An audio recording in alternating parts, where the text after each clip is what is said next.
Berlin Germaniyaning poytaxti, lekin u faqat siyosiy markaz emas, butun Yevropa tarixining tirik sahnasi. Bu shahar bir asr ichida imperiya, fashizm, kommunizm va demokratiyani boshdan kechirgan. 3.700.000 aholisi bilan Germaniyadagi eng yirik shaharlardan biri hisoblanadi. Germaniyada bolalarga qahramonlik emas, javobgarlik o'rgatiladi. Maktablarda Ikkinchi jahon urushi g'alaba sifatida emas, jinoyat sifatida tushuntiriladi. Bu dunyoda kam davlatlarda bor yondashuv. Berlin bolalarga biz buyuk edik emas, biz xato qilganmiz deyiladi. 1244-yilda Yevropa xaritasida yangi shahar paydo bo'ldi va uning nomi Berlin.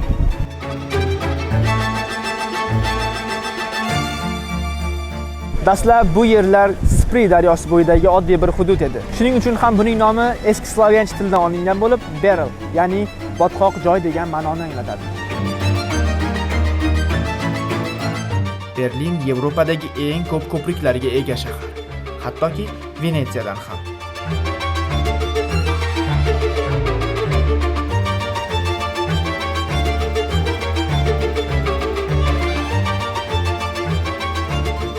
O'rtoqlar, biz Berlin shahridagi Museum Island, ya'ni muzey orolidamiz va ortimdagi binoning nomi Alte National Galleria, ya'ni eski milliy galereya deb ataladi va bu 1876-yilda Rim ibodatxonalaridan ilhomlangan holda qurilgan.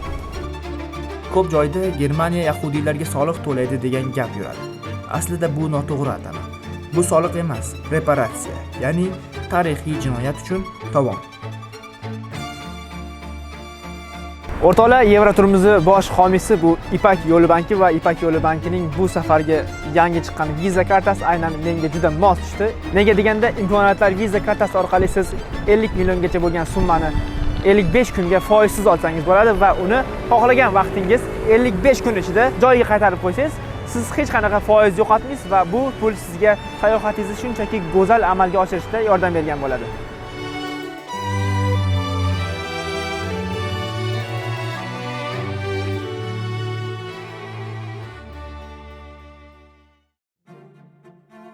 O'rtoqlar, bugungi Germaniyaning poytaxti Berlin shahrida qiladigan sayohatimizda bizga Jaloliddin aka hamrohlik qiladilar va bugun men hikoyachi emasman.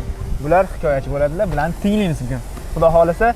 Xo'p, Jaloliddin akani tanishtiradigan bo'lsak, Farg'onadalar va Berlinda Tesla kompaniyasini kiber xavfsizlik eksperti bo'lib ishlaydilar. Hammaga salom. Rad kelganingiz uchun rahmat. Berlinga o'tib ketganingiz uchun. Bugun bizga Berlinni nimasini ko'rsatasiz? Berlinda bugun interesniy joylarni ko'rsataman. Turistlar ko'rmagan joylar, Gitlerda oxirgi hayotini minutlari o'tgan joylar, urush tugagan joy, David Bowie o'zining albomini yozgan joy, Telegram Pavel Durov Telegramda sadar qilgan joy, Telegramda birinchi ofisi. Jaloliddin aka, Berlinga qachon va qanaqa kelgansiz? Nima maqsadda? Berlinga 3 yil oldin o'qish bilan kelganman. Hali o'qishim tugaganda yo'q, потому что men o'zimga yo'lni topgunimcha ancha vaqt o'tgan. Teslaga qanaqa kelib qolgansiz va necha yoshingiz? Общий 6 oylik programmasi bo'lgan, o'sha 6 oylik programmasi topshirganman. Kirganman. Necha yoshingiz? 17 yoshdim. O'zbekistonda turardim. 17 yoshingizda O'zbekistonda turib, baxtga emasman. Ha, yo'q. Qanday kirasiz? Hamma o'yladiki, qanaqadir kuchli sertifikat, mana kuchli sertifikatlar bor. Boshqa kompaniya topshirsam olmaydi. No, o'zini topshirsam, например, Garvarddan diplomim bo'lsa, odamlar bilan gaplasha olmaydigan bitta duxum bo'lmasa, botanik bo'lib qolsam ham ularga ma'qul emas, потому что ularning komandasiga odam kerakki, чтоб ular maza qilib ishlaydigan. Главный narsa o'sha mirovozrение. Men yozgan narsamda даже men Hans Zimmerda eshitaman deb yozganman, hatto gitara chalishni bilaman deb yozganman. Shu hamma qaysi multikni yaxshi ko'raman, qaysi kino yaxshi ko'raman, nima qilaman bo'sh vaqtimda, nimaga uni tanladim, nimaga shu yoshda qanday qiziqishni boshlaganman. Hamma yo'qni yozib bergandan keyin u adushi bo'lgan, поэтому men bilganman, men o'ylamaganman, что отказ berishadi deb. Hech qanaqa bir Garvardda o'qigan bo'lish shart emas. Eng muhimi bu sizning diplomingiz emas, bu sizning diplomingiz emas, ichdagi do'kis. Tesla nemislarda o'ziga boshqa odamlarga, например, O'zbekistondan tashqari unchalik katta уровень bas, потому что hamma bir xil tanishlarim Google'da ham ishlaydi. Обычный odam. Aka, men sizdan oyligingizni so'ramoqchi emasman. Tak. Lekin Tesla kompaniyasida ishlaydigan xodim sifatida ayta olasizmi? Oyligiga necha foiz soliqlar ketadi? oylik 42%. 42% soliqqa ketadi. Например, 3 ming olsangiz, Ha. 42% ni oladi. Bolangiz bo'lsa, ajrashgan bo'lsangiz, o'sha arzon qilib beradi. Germaniya ta'lim sifati qanaqa? Ta'lim sifati zo'r. Tavsiya qilasizmi? Tavsiya qilaman. Til bilan faqat. Pul bilan Til bilan agar kelish tilsiz kelsalar, u vayron bo'lasiz. Elon Musk bilan ko'rishgansiz va suhbatda bo'lgansiz, to'g'ri? Bo'lganda. Qanaqa inson? Inson birinchi man aytaman, fiziki tarafdan yonida tursalaring, ko'rsalaring tepaga вообще katta bo'ladi. Videolarda qarasmada emas, inoplantchalarga o'xshaydi va xarakteridan keladigan bo'lsangiz, juda ham spilchivoy odam. Men ko'rganmanki, men tipi odamlar bilan gaplashsam, o'zi ko'zlaridan o'qib olaman qanaqa insonligini. No, bitta zestlarni ko'rdimki, что kuniga rostdan 3-4 soat uxlar ekan, u men просто media aytadi debman. Demak, Elon Musk juda ham strogiy rejimda yashaydimi? Строгий режим, потому что Katta kompaniyani katta boshqarish. kompaniya emas, dunyo bo'yicha номер 1. Номер 1 o'zini nima qiladi, sacrifice qiladi. Germaniyada oddiy kvartira olish ham bir muammo ishni. Ha, oddiy kvartira muammo, rayoniga qarab, bizda har xil rayon bor. Kvartira olish juda ham qiyin, потому что kvartira yo'q. Kvartiralar shuncha qimmat, pulga ham bas. U faqat kvartirani egalari arendaga bermaydi, потому что ular pul kerak emas. Kvartirani $1 million tursa kerak ham. Sotilmaydi ham даже, потому что ular по наследству beriladi. Bu realniy arxitektura 1900-yillarda qurilgan. Boshqa rayonlarda qarasa, Kudam ko'chasi bor. Men как раз men yashaydigan joy, bu maqtanish emas. Men shu Patriki Berlini. Самый крутой joy. Shu joydan olishda o'ziga menda 3 oymi 4 oy ketgan, что kerakli dokumentlarni taxlagani. Siz ertaga kvartirada xizmat qilib yashashingiz uchun oldin yashagan domlaringizni odamlar sizga xat yozib berish kerak. Bu yaxshi inson, bunaqa ishlar qilmaydi, yaxshi yashaydi, akkuratni yashaydi deb. Chunki dom stariydi. Dom sarayda. U men hamma uyda bas, chekka rayonlarda уже вообще odam ham kelmaydi. Narxlar ham arzon, topish ham oson. No, shu sentrda konkurensiya kuchliroq, потому что hamma sentrda yashagisi keladi. Men bu joyga borsam, просто chiqsam o'sha sentr. Startap deysiz, qanaqa startap? Startap уже bitta bo'ldi. U startapda просто biz datani kutyapmiz, чтоб u datadan keyin intriga ushlab turib, u startapda уже investorlar topshirib, narxlarni уже yoki sotib olish, yoki bu startapni O'zbekistonga borib продвигать qilish kerak. Prezidentimiz bilan ko'rishamiz deysiz. Nima munosabat bilan ko'rishasiz? Общий prezidentimiz Germaniyaga kelsalar, listda men borman. Xudo xolasa. Xudo xolasa. O'sha startapdan Startapni Xudo xolasa shu joyda aytaman. O'sha o'tgan batta oson bo'lmagan menga, juda ham qiyin bo'lgan va ko'rishganlar обязательно prezidentimizga aytaman. Qanchalik shu uzoq yo'l bo'lgan. o'zlari qo'llab olsalar kerak, Xudo xolasa. Shunga ishonaman. Barakasi. Aka, Xudo xolasa. Startapimizdan biz ham bahra olaylik. Rahmat. Jaloliddin aka, endi biz qayerga borasiz? Akajon, hozir men to'g'ri gap 4 soatmi, 5 soat uxlaganman xolos. Uyga kirib chiqaman, 2 soatdan keyin ko'rishaman. Yes. Ko'rishguncha.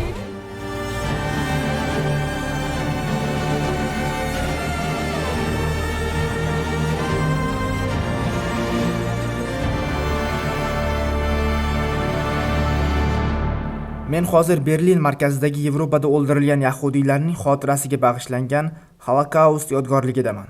Bu joy 2-jahon urushi paytida millionlab yahudiylarning yo'q qilinganini eslatish uchun qurilgan. Bu yerda 2711 ta beton blok bor. Ular bir xil ko'rinsa ham balandligi har xil va yer tekis emas. Bu yerda ism ham, sana ham, haykal ham yo'q. Chunki bu yodgorlik tushuntirish uchun emas, his qildirish uchun yaratilgan. Germaniya bu xotirani yashirmagan, uni poytaxtning naqd markaziga qo'ygan. 1952-yilda Germaniya va Isroil o'rtasida Lyuksemburg kelishuvi imzolangan. Shu bilan Germaniya Holocaustni rasman tan olib, kompensatsiya to'lash majburiyatini olgan. Bu to'lovlar hanuz davom etmoqda. Agar o'sha davr qurboni tirik bo'lsa, Germaniya qayerda yashashidan qat'iy nazar kompensatsiya to'laydi. Ushbu summa hozirgi kungacha 90 milliard yevrodan oshgan. Ko'p davlatlar tarixiy jinoyatlarni yopishga harakat qiladi. Germaniya esa aksincha, ularni ochiq qoldiradi. Chunki nemis siyosiy tafakkurida shunday tushuncha bor. Yopilgan tarix qaytib keladi. Aynan shuning uchun Germaniya millatchilikdan ehtiyot bo'ladi, baland shiorlardan qochadi, tarixni romantiklashtirmaydi. Bu zaiflik emas, bu o'ziga qo'yilgan cheklov. O'rtoqlar, biz frantsuzskiy maydondamiz. Jaloliddin aka, nima deya olasiz bu maydon haqida? Nima ma'lumot bera olasiz? Bu maydon historiyaga boy. Maydonda ikkita davlat ko'rsatmani bo'ladi. Bu fransuzskiy taraf, bu nemetskiy taraf. Bu joyda nomi Gendarmenmarkt, politseyskiy uchastok deyiladi. Ha-da. Demak, Germaniya Fransiya munosabatlari tarixda yaxshi bo'lgan ekan demoqchiman. Boshlatganimiz nomi ham qanaqadir nyuanslari bo'lgan-ku, no hozir ko'rayotganinglardan Fransiya bilan Germaniya shunaqa zo'r atnosheniyadaki, bir-birini o'ziga qarab, ular действия qiladi. Fransiya hozir qaysidir davlatni tan olsa, Germaniya ham tan oladi. Aloqalar birgalikda, koalitsiyaga o'xshagan narsa. Bitta restoranlar bor, jandarmeriya, u degani shu politseyskiy uголок degani. No, shu ko'rsaling bo'ladi. Bitta konsert house, bu обычный konsertlar uchun bas. Ludovico Einaudi, yana kim bor? Hans Zimmerlar kelsa, shartda berishadi, потому что ularning ценителlari unaqa konsertni, новейший konsertni qo'lladi, yaxshi ko'rmaydi. Hamma ham konsert bera olmaydi, unaqa huquqi yo'q. Yo'q. Bitta konsert beradigan odam shunaqa odam bo'lishi kerak-ku, u pul bor yo'qligi emas, uni kimligi muhim ekan. Kimligi odamlarga foydasi deyish kerak. Germaniyada ish hayot markazi emas. Dam olish, oilaviy vaqt va shaxsiy hayot qonun bilan himoyalangan. Germaniyada ishdan keyin ish bilan bezovta qilish yomon odob hisoblanadi. Bu samaradorlikni pasaytirmaydi, aksincha oshiradi. Germaniyada qo'shni shovqin qildingmi, shikoyat qiladi. Axlatni noto'g'ri tashladingmi, shikoyat qiladi. Bu chaqimchilik emas, ular buni tartibni saqlash deb hisoblaydi. Lekin bu holat ko'pchilikka jirkanish tuyuladi.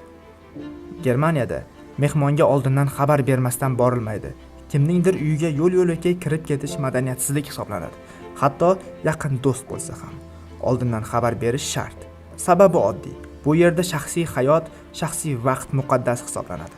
Odamning dam olishi, rejasi, kayfiyati bular hurmat qilinadi. Qanaqasi olasiz? Nima klassikasi shu. Bunaqasi bo'lmaydi. Kattasi ham narxi farqi yo'q ekan.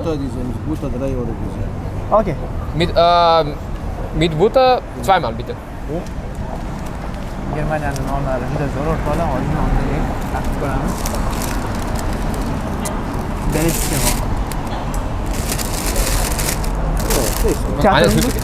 Teatr. Teatr. Ali opera bor. Tak, buni bratga soldiraymi? Jaloliddin aka mehmon qilyaptilar. Так. Brat, mana. Bon appetit. Tak, shu momentni использовать qilib, men bitta narsa ko'rsatib ketmoqchiman. Как раз mana hozir muzeyskiy островga o'tyapmiz va bitta Angela Merkel uyi bor. Shunga o'tamiz, kvartirasiga. Ata охрана bor. O'rin oxirigacha politsiya qo'yib berishgan. Unga davlatni налог to'laydiganlar to'laydi. Demak, Germaniyaning eski premyer ministrini uyiga boramiz. Uyga boramiz.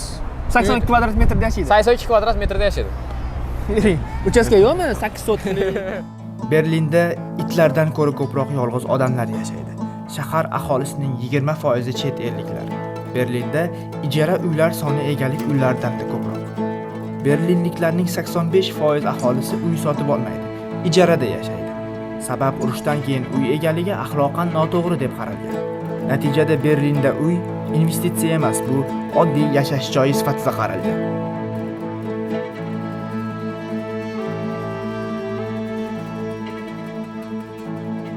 Germaniyada jamoat transportlarida turniket yo'q, nazorat yo'q, lekin tekshiruv kutilmaganda bo'ladi. Bo'lganda ham jarimasi katta. Shu sabab ko'pchilik halol to'laydi. Как раз center, Rotenstraathaus, shaharda hokimiyati. Bu nechtadir hokimiyat bor, Glavniy shaharda hokimiyati Rotenstraathaus. Shu Zemlyanning hokimi shu yerda o'tiradi. Alexander Plata shu vishka tomon, bu уже bu taraf eski SSSR payti.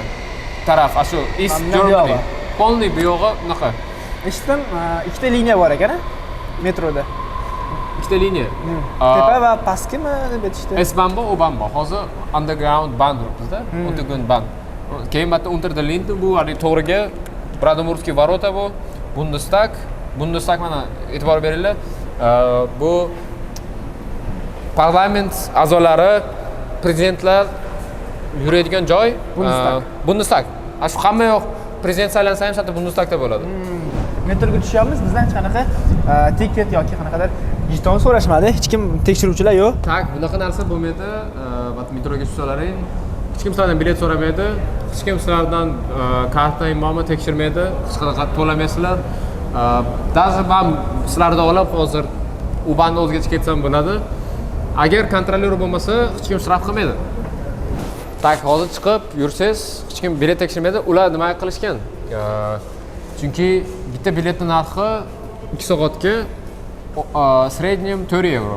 U zonasiga bog'ishli, ABC zona bo'ladi. Biz hozir AB zonasidamiz. Agar siz shtraf olsangiz, shtraf 60 euro keladi. Shtrafni to'lasangiz, bo'ldi, qutuldik degan. No, o'rtalarim kelgan, ular Litvadan kelgan. 10 kunga ham kelishgan, 10 kunning bileti 80 euro tushgan. Lutchi deganki, risk qilib, tipa biletsiz yuraylik, tekinga yuraylik. Agar ushladi, zato ozroq to'laymiz undan. To'lab boramiz joyda. Shtraf kelsa 60 euro tushadi. Shtraf kelsa 60 euro tushadi. 10 kunga 80 euro. Просто lotereya edi. Va yaxshi o'xshadi, hech kim tekshirgani yo'q. Qimmat mashina obro' emas. Ko'pchilik uchun mashina faqat transport. Shuning uchun millionerlarda ham oddiy mashina ko'rish mumkin. Germaniyada lavozim yoki tanish bilish ko'p yordam bermaydi. Qonun oldida tenglik real ishlaydi. Shuning uchun odamlar tizimga ishonadi. Davlat xatoni tan olishi mumkin. Agar qonun yoki qaror ishlamasa, davlat uni o'zgartiradi yoki butunlay yo'q qilib yuboradi. Bu zaiflik emas, tizimning moslashuvchanligi. O'rtoqlar, biz hozir Germaniyaning sobiq premyer ministrini uyiga kelganmiz. Orqamizdagi dom uyi ekan va u 86 kvadrat metr atiga. Va bu yerni bemalol syomka qilib xalqqa ko'rsatish mumkin. Предпоследний этажdan oynaga ham ochiq ekan o'zi. Shu ochiq turgan oyna, ochiq turgan oyna, da. 1 kilometrovый villa bas, обычный kvartira. Opam chiqsa ko'chaga охрана bilan chiqmaydi, shu militsiya просто сопровождение qiladi-yu. Ammo magazinlarga borsa, shu faqat водитель bilan yuradi xolos. Davlat охрана bergan, oyligini qanday olishadi? Налог платежchilar 100%. No, umrining oxirigacha shunaqa охрана qo'yib berilgan davlat tomonidan. Germaniyada politsiya fuqaroning hujjatini tekshirish uchun aniq sabab bo'lishi kerak. Shunchaki to'xtatish mumkin emas. Bu shaxsiy erkinlikni himoya qilish tamoyilidan kelib chiqqan. Fuqaro ham o'z huquqini biladi va bu odatiy hol. Ko'chadagi odamni yaqqol tasvirga olish, internetga joylash qonuniy muammo keltirib chiqarishi mumkin. Germaniyada shaxsiy hayot daxlsizligi juda kuchli himoyalangan. Hatto videoda fon bo'lsa ham e'tiroz bo'lishi mumkin. O'rtoqlar, biz sharqiy va g'arbiy Yevropani ajratib turish devor olib turibmiz. Tarixiy devor va bu devor haqida Jaloliddin akam hozir gapirib beradi. Bu devor East va West Berlinda bo'lib turadigan devor bo'lgan. East Side Berlindagi odamlar West Side'ga o'tishilmagan, потому что West Side u amerikanskiy va frantsuzskiy sarana bo'lgan. East Side u непосредственно SSSR paytida shu GDR bo'lgan. 1961-89-yillarda Berlin devori shaharni sharqiy va g'arbiy Berlinga bo'lib turgan. Devor uzunligi 155 kilometr bo'lgan. Uni kesib o'tishga uringan insonlarning aksariyati halok bo'lgan. Bugun Berlin devorining eng mashhur qismi East Side Gallery, ochiq osmon ostidagi san'at galereyasi. Bu devor faqat beton emas edi. U oilalarni, taqdirlarni va orzularni ajratgan. Berlin devori betondan emas, u qo'rquvdan qurilgan. U oilalarni, taqdirlarni va orzularni ajratgan. 1961-yilda devor ko'tarilganda odamlar uyg'onib qarasa, shahar ikkiga bo'lingan edi. Odamlar ishga ketib, kechga qayta olishmagan. Kim devorni o'taman degan bo'lsa, hammani otib tashlashgan va hozir baqa zvachka yopishtirib ketishgan. Voy, zvachka ekanmi? Bu hammasi zvachka. Tak, bu devorda qoldiqlarni sotib olsalaring bo'ladi. Bu qoldiqlari Checkpoint Charlie degan joyda bor. Как раз shu shpionlar обменный punktida amerikanskiy sektor chiqishida va bularning narxlari 10 yevrodan 100 yevrogacha sindirilgan, o'zlaringni olib ketsalaring bo'ladi. Devorning bir qismi. Original. Odamlar sharqdan g'arbga o'tmoqchi bo'lgan, to'g'rimi? Sharqdan g'arbga o'tmoqchi bo'lgan. G'arbdagilar sharqqa o'tardi. Потому что ularda hayotida hammasi zo'r, amerikanskiy sektor, ularda pul bor. Уже batta Isay tarafda pul yo'q, SR tarafda. Batta hech kimda hammada qisqa gap depressiya bo'lgan. Hamma Westga o'tkazib kelgan. Eng kam gapiriladigan haqiqat shuki, devor qulagan kuni ham hech kim bunga tayyor emas edi. Gorbachev, tear down this wall.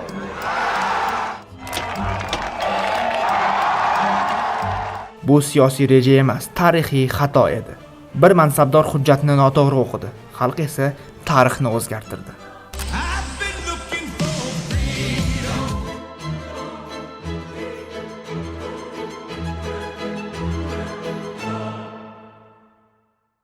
Berlin ostida rasmiy xaritalarda yo'q joylar bor.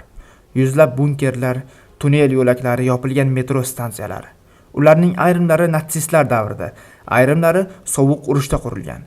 Eng kam aytiladigan haqiqat shuki, sovuq urush paytida Berlin ostida g'arb va sharq uchun alohida oxirgi kun ssenariylari ishlab chiqilgan. Agar yadro urushi boshlansa, kim tirik qoladi, kim tashlab ketiladi?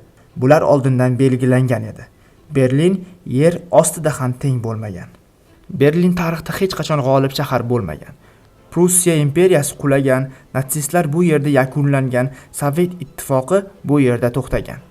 Shu sabab Berlinda g'alaba monumentlari kam, lekin xotira joylari juda ham ko'p. Qad keldik aka biz hozir. Tak bu joy Gitlerda o'lgan joyi. Shu polniy bunkeri bo'lgan, hozir parkovka qilib qo'yishgan. Parkovka nimaga qilib qo'yishgan deysizlar?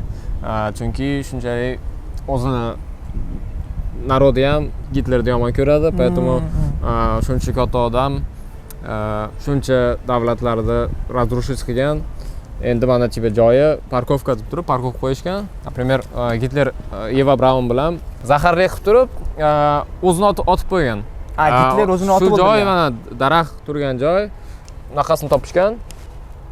Jog'ini topib, solishtirishganda Buch degan shahar Berlinda где-то 30 kilometr. Ashdagi gospitalga olib borib solishtirishganda va aytganki, rostdan Gitlerdik deyishgan. Undan keyin shu ofitsialniy hamma ishongan. Bu bunker bo'lgan oldin. Ochiq joylar bilan pastga kiraverardingiz. Buni ko'mishib, parkovka qilib qo'yishgan. Berlin ikkinchi jahon urushini asosiy qarorgohlaridan bittasi bo'lganda, to'g'rimi? O'ta shu. Albatta, hamma komandalar shatdan ketgan. Shatdan ketgan. Mify и fakti deb turib, mana shu polniy xonalari necha metr, nima qayerda joylashgan, qayerda kim yotgan. U bergan haligi tepaga chiqish bo'lgan. Например, bunkeri bo'lib turib, открытый воздух bo'lgan, ikkinchi bunkerga o'tib ketgan. Da. Daraxt anaqa qilib turilar ekanda, kesilib turar ekanda bu. Daraxtning kattaligi. Haligi uzoqdan bilinmaydi, haligi semizligini qarang. Realniy katta daraxt ekanda bu. Qo'limda Gitlerning qonidan sug'orilgan daraxt turibdi. Mana Jaloliddin aka hozir bizga tarixini aytib berdilar. Albatta bu ayanchli tarix va qo'rqinchli tarix. Chunki Gitler o'z nomi bilan Gitler. Yovuz inson bo'lganda. Mana hozir men Gitlerni ustida turibman. Germaniyada qoidani aylanib o'tish bu minus hisoblanadi. Qoidani buzib foyda ko'rish aqllilik emas, ishonchsizlik belgisidir. Nemislarga bu mentalitet bolalikdan singdiriladi. O'rtoqlar, biz hozir butun dunyoga mashhur bo'lgan va har kunlik hayotimizda foydalanadigan Telegram programmasini raddomida turibmiz. Aynan mana shu maydonda shu Telegram paydo bo'lgan. Oldin eski bo'lgan, hozir yangilangan holat. Hozir Sonyga qarashli. Telegramda birinchi ofisi 2014-yilda Pavel Durov bilan ochilgan. Скорее всего yopilgan, потому что developerlar batdagi vид на жительство olisha olmagan va ular Dubayga ko'chib ketishgan. Yana bir ajoyib joyga olib bormoqchilar. Agar kuzatishni davom etsanglar, uni ham ko'rasizlar, xudo xolasa. Germaniyada shaxsiy hayot haqida so'rash noqulay. Qancha topasan, nega turmush qurmayapsan, nega bolang yo'q? Germaniyada bu savollar mutlaqo nojoiz. Hatto yaqin tanishlar ham bunday savollardan qochadi. Bu sovuqlik emas, bu chegarani hurmat qilish. Nemislar uchun shaxsiy hayot muhokama mavzusi emas.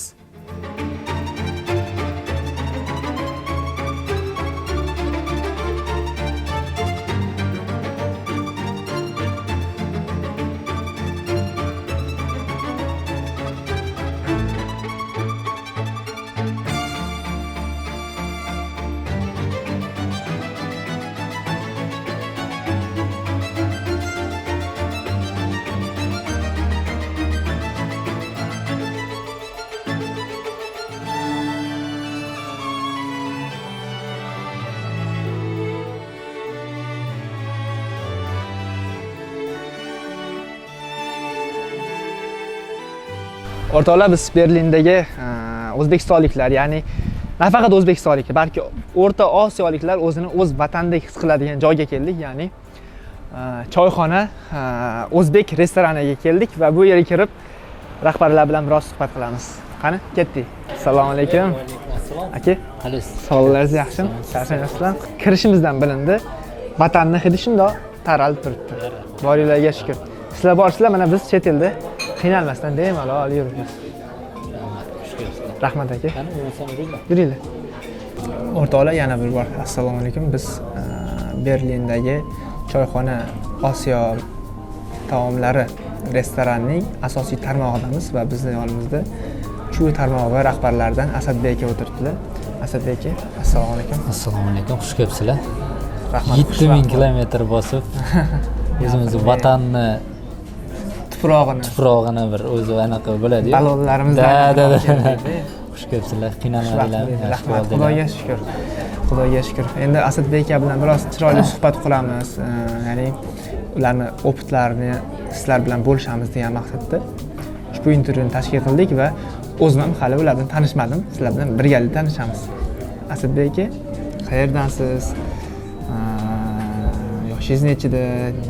Qanaqa qilib Germaniyaga, Berlinga kelib qolgansiz? Katta shahar, dovdiratib qo'yadigan shahar, poytaxt. Uncha odamni u yoqdan bu yoqqa urib tashlaydigan shahar ekanda. Avvalambor assalomu alaykum. Xush kelibsizlar. Men ismim Asadbek. 26 yoshdaman. Bu yoqqa shu hamma kabi o'qish orqali kelganmiz. O'qishga kelib, o'zim Qirg'izistondanman. Qirg'izistonning Jalolobod viloyatidanman. Shu O'zbekiston bilan chegaradosh. Bizi Qirg'izistondagi qishlog'imiz shunday chegara bilan joylashgan. Tepaligi bor, shuni tepaligi yog'i O'zbekiston. Namangan bilan to'g'ri chegaradosh. Yoshligimni katta qismi Namanganda ham o'tgan. Shu bir Anvar aka degan bir aka bor, oldinroq kelgan ko'pdan beri. Shu aka uylarida asosan ruslarga osh mashhur bo'lgan, zakaslar uchun tug'ilgan kunlarga nimalarga qilib berib, sekindan boshlab ijtimoiy tarmoqlarda boshlab kelayotgan bo'lganlar. Oshxona tarmog'ida ozgina ma'lumotlarim bo'lganligi uchun tanishib qolib birga ishlashni boshlaganmiz.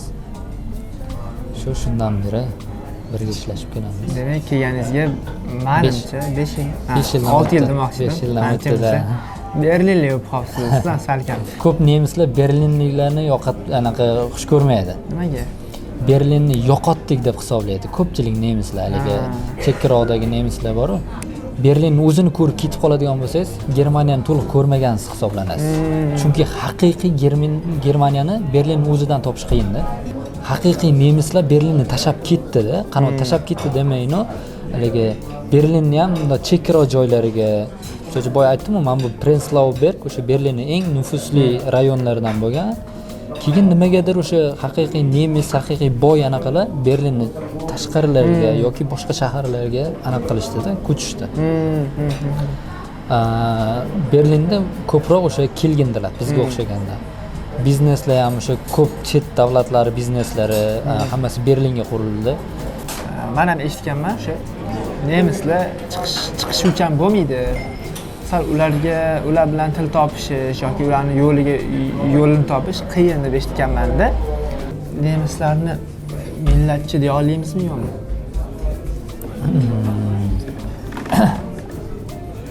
Aytadi-ku haligi.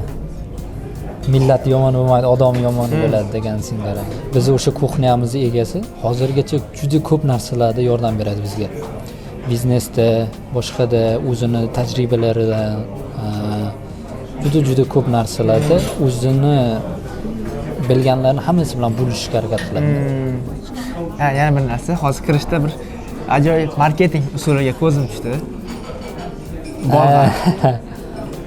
Uchi soat kech bo'lmadimi?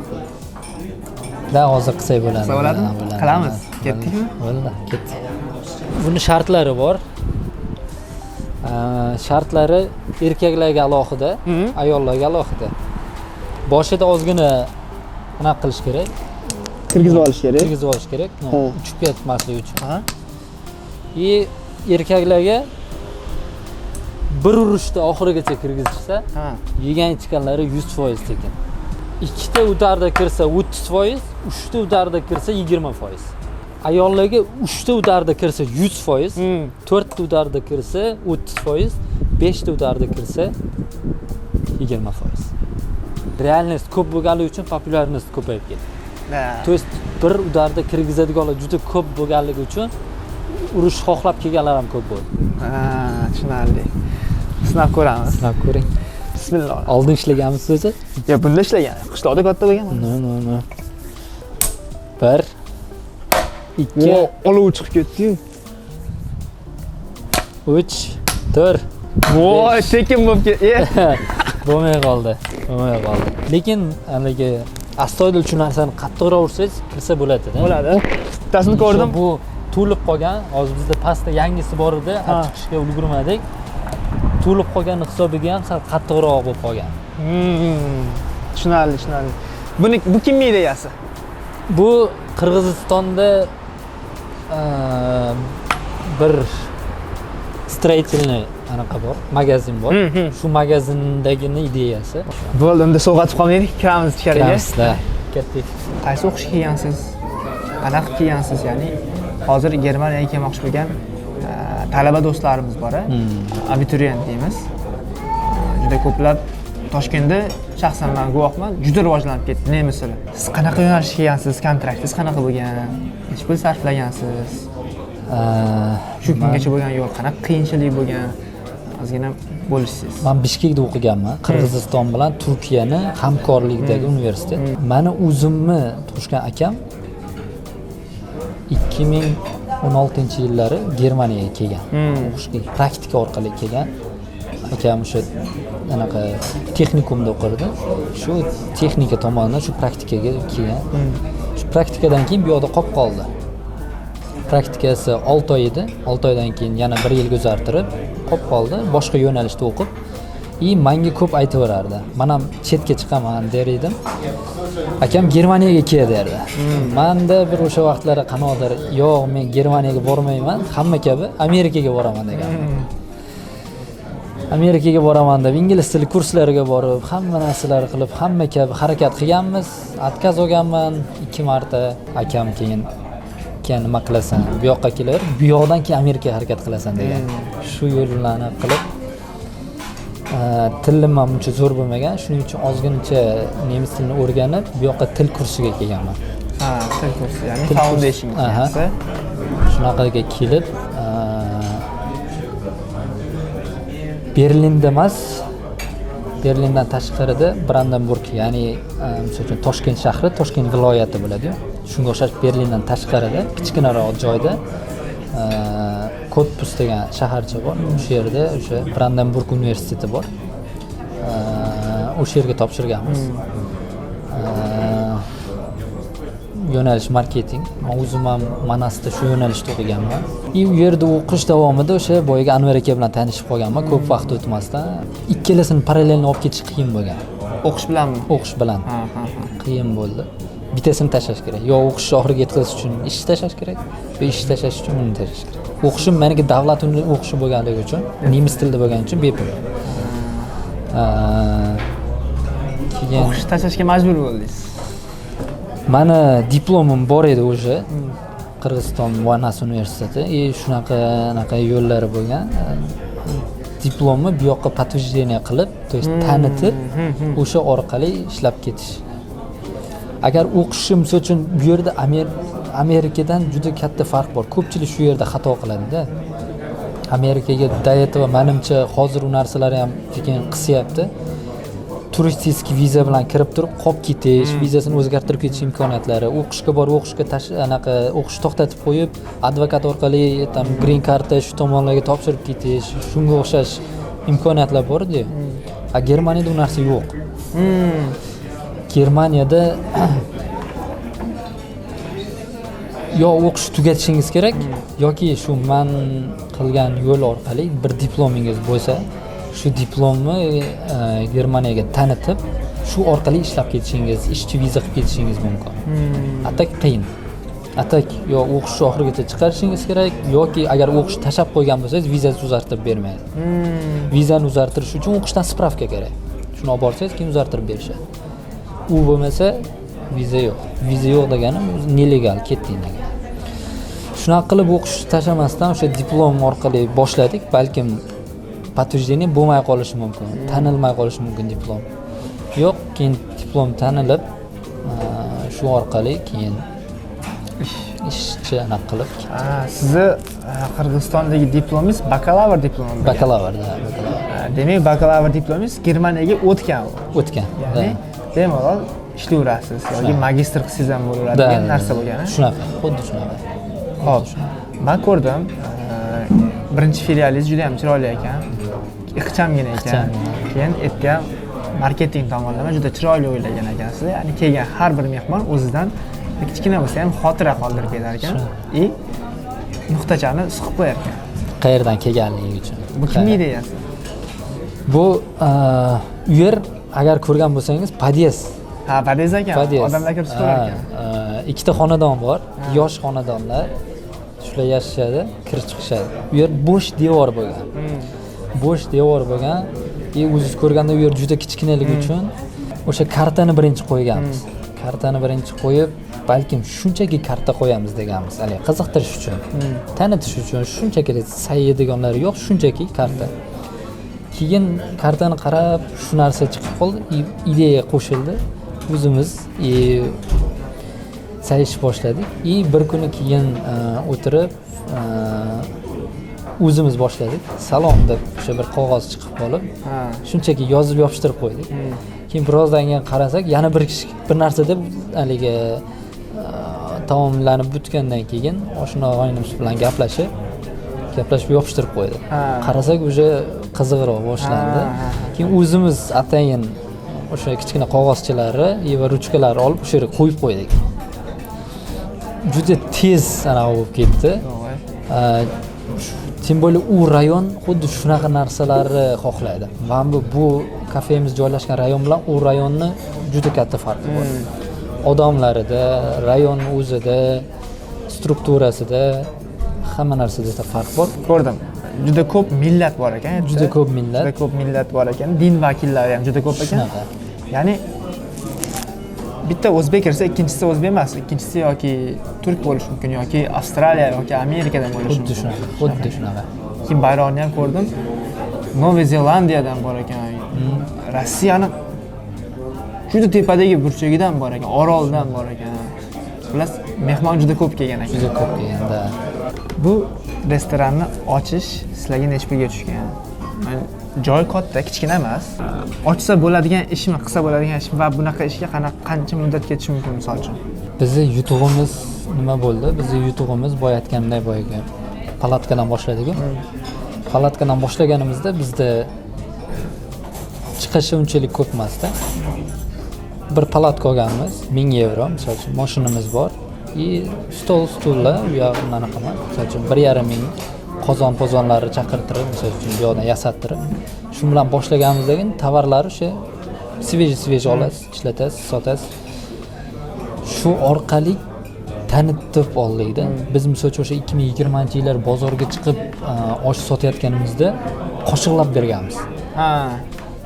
Katta ko'chada yarmarka, odamlar juda ko'p, bir qozon osh bosib olganmiz.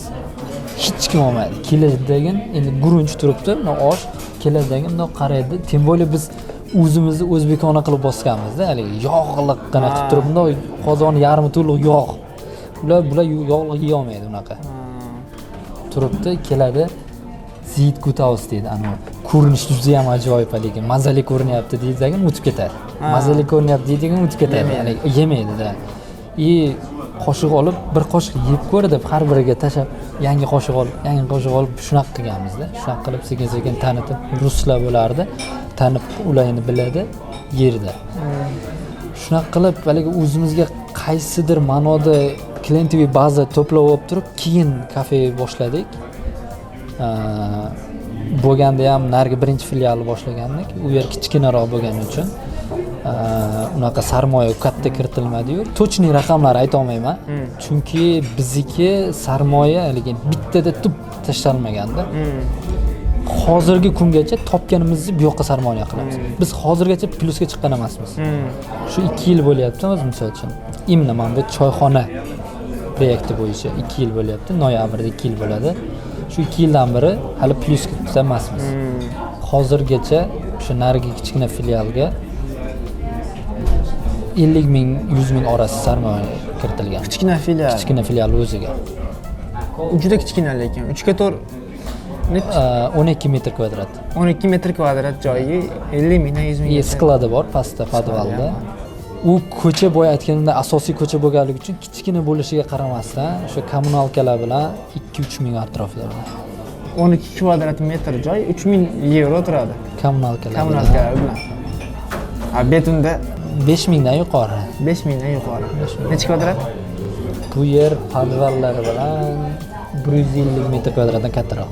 Demak, podvallari bilan 150 metr kvadrat joyga minimum 5000 yevro oylik arenda puli to'laysizlar.